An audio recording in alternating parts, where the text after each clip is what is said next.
guys, Ashley Cheeks here with Pitch Investors Live to educate you on how to pitch perfectly to investors.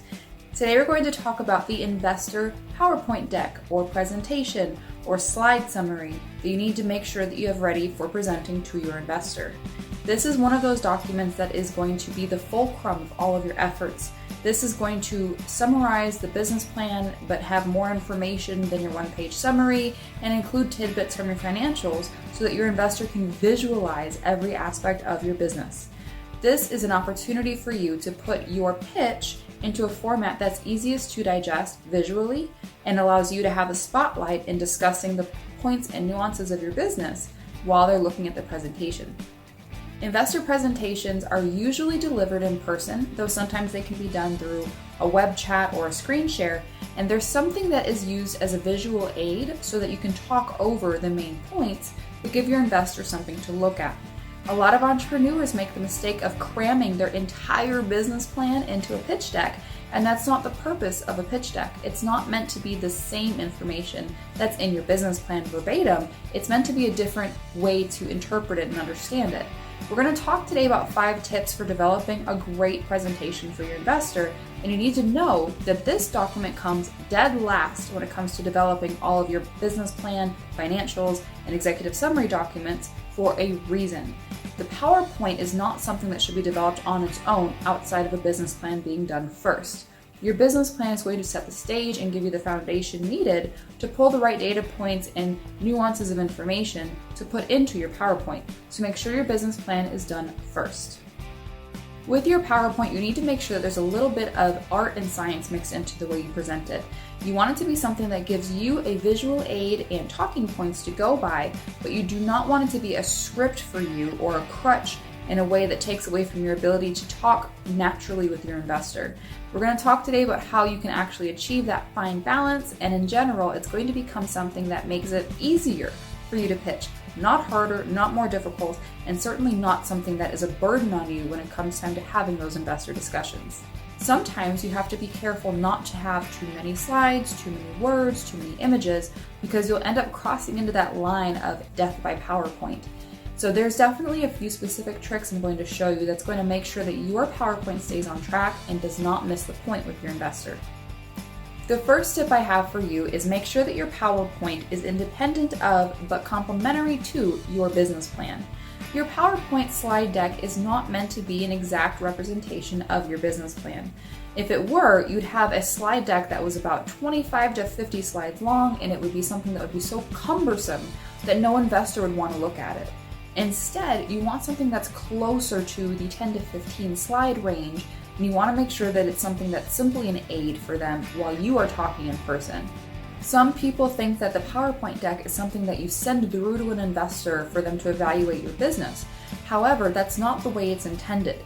The PowerPoint is meant to be an aid in speaking presentations. So this is something more akin to boardroom style pitching, or even sitting at a Starbucks in front of a computer and having an interaction with the investor one-on-one, or doing a remote screen share where you're talking through the presentation as they're viewing it. But it's not meant to be a standalone document. And for that reason, you can have a lot less information in your PowerPoint and still deliver the most important parts verbally during your pitch. Knowing that your PowerPoint deck is an aid and is not a script and is not the complete story of your business plan, you should be able to realize that this is something that's really quick and painless to put together if you do it correctly. Every slide that's in your PowerPoint is going to have a piece of information that does correlate with your business plan, but it may not have everything verbatim. So you might have a market entry slide, an operations slide, a financial slide, maybe you'll have an executive summary slide that's followed by your operations team slide.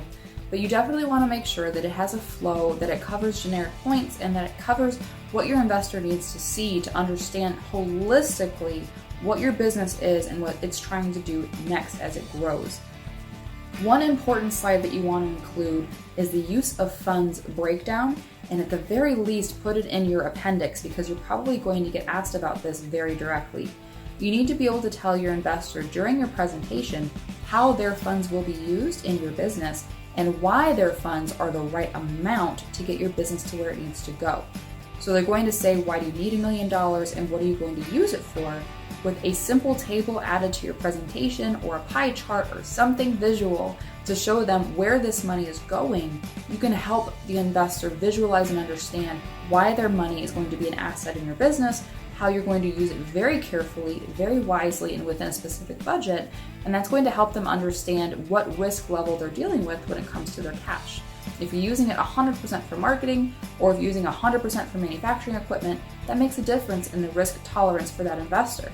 So make sure that you explain those things to them up front in the presentation. Tip number 2 in developing your PowerPoint presentation for your investor is to have a single image on every single slide. This is one of those things that people either take way overboard or they forget about completely. If you have too many images on one slide, it can be really overwhelming to look at. And what that will do is turn your investor into a curious person staring at your PowerPoint deck instead of looking at you and talking with you and interacting with you. They're going to be trying to decipher all of the images on your slide deck, and they'll be distracted by that instead of being focused on what you're talking about in your pitch. When you don't have any pictures on your PowerPoint slide, you're going to run the risk of losing them out of boredom. The imagery helps the investor to visualize your business concept from every angle. Now, word of caution here. Don't pull a random stock photo and plug it into your PowerPoint. That can take away from the quality of your pitch. You want to make sure the pictures you put in are relevant to what you're talking about or relevant to the title on the slide, and that they play a role in telling the overall story that you're trying to tell about your business.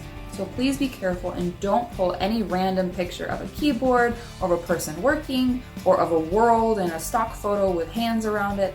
Try to avoid that. It doesn't come off very well.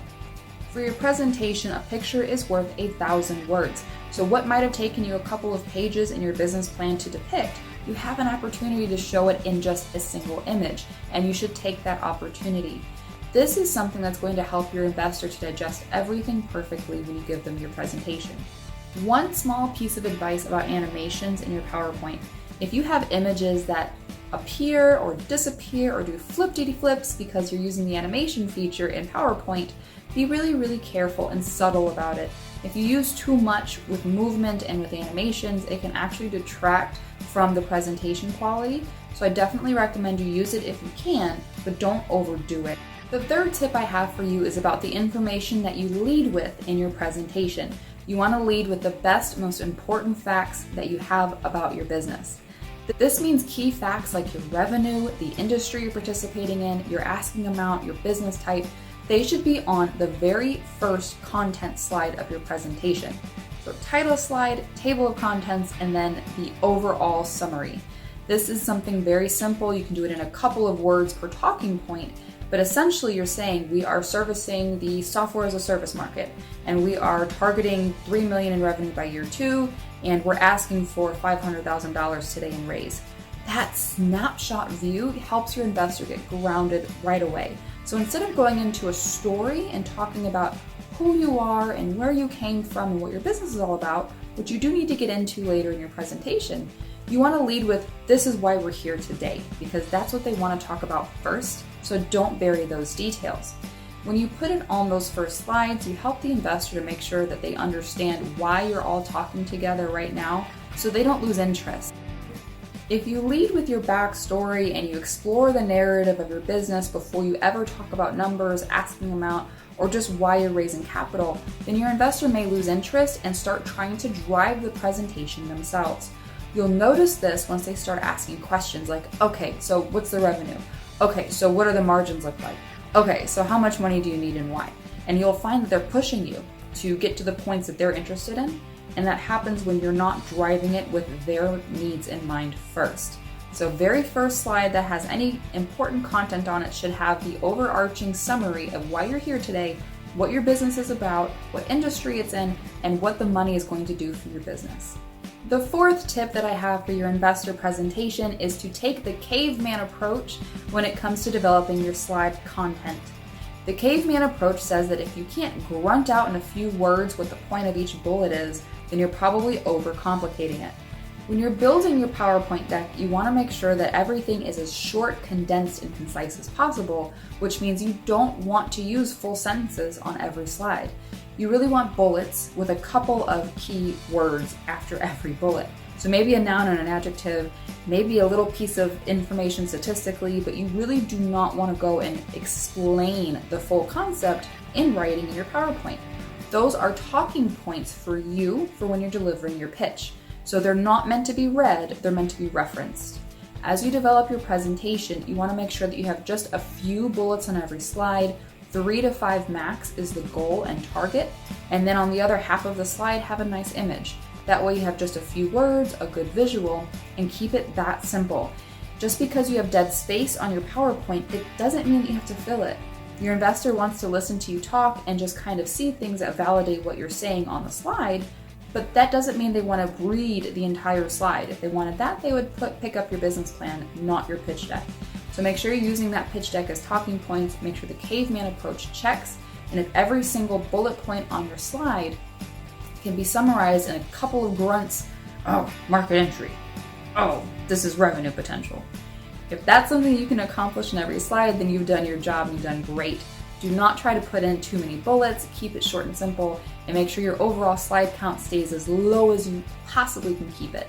The 5th tip for you to consider for your investor presentation is to make sure that you're actually encouraging dialogue in your investor discussion. As you go through your presentation, you might be using speaker's notes to help guide your discussion, and I want to offer a word of caution. Keep those speaker's notes as brief as possible so that they are talking points for you, but do not make them sentence length, paragraph form, or script style, because you will find yourself reading off of them as such. You want them to be more bullets and cliff notes for you and quick reference items, but you do not want to be found reading off of your speaker's notes. The reason for this is your dialogue will die if you're doing that. If you're using your PowerPoint as something to read from, like a book, then you're not going to be watching your investor. And if you're not watching your investor, then you're going to miss cues and hints and body language pieces of information that you could be using to guide your pitch. And make sure that you're giving the right content and that they're accepting it and that they appreciate it. Because if they're not getting what you're delivering, then you're pitching to dead ears. So as you're going through your presentation, watch your investor, ask them open-ended questions, and let them dialogue with you so that you can stay engaged and understand what it is they need to hear from you to be most comfortable with your deal. I do want to mention that if you have extra information that you just simply cannot bear to not include, then just add it as an appendix at the end, past your last title slide, so that you don't have it cluttering up the presentation. You can reference it if the investor asks about it specifically, but otherwise it's not forcing you into a long presentation. You have to remember, the investor doesn't want to hear you lecture them about your business. They want to have a dialogue. So they're going to ask questions that are off slide, they're going to ask questions that are on a different slide in a different part of your presentation, and you have to kind of be ready to jump around for that. They also don't want you to ramble for 20 slides about your business and then at the end go, have any questions?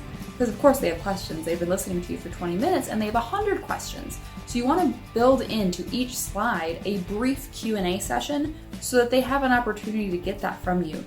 After every single slide, your investor should be able to have a confirming question or an exploratory question before you move on to the next topic. Add in breathing room between each slide so that your investor can follow you naturally, can have an open dialogue and discussion with you, and so that you're not preaching at them from any kind of pedestal where they can't engage with you as a human. Thank you so much for tuning in. That's it for now. If you have any thoughts, feel free to leave them in the comment section, but otherwise, I hope that you have an amazing pitching experience, and until next time, stay positive, entrepreneurs.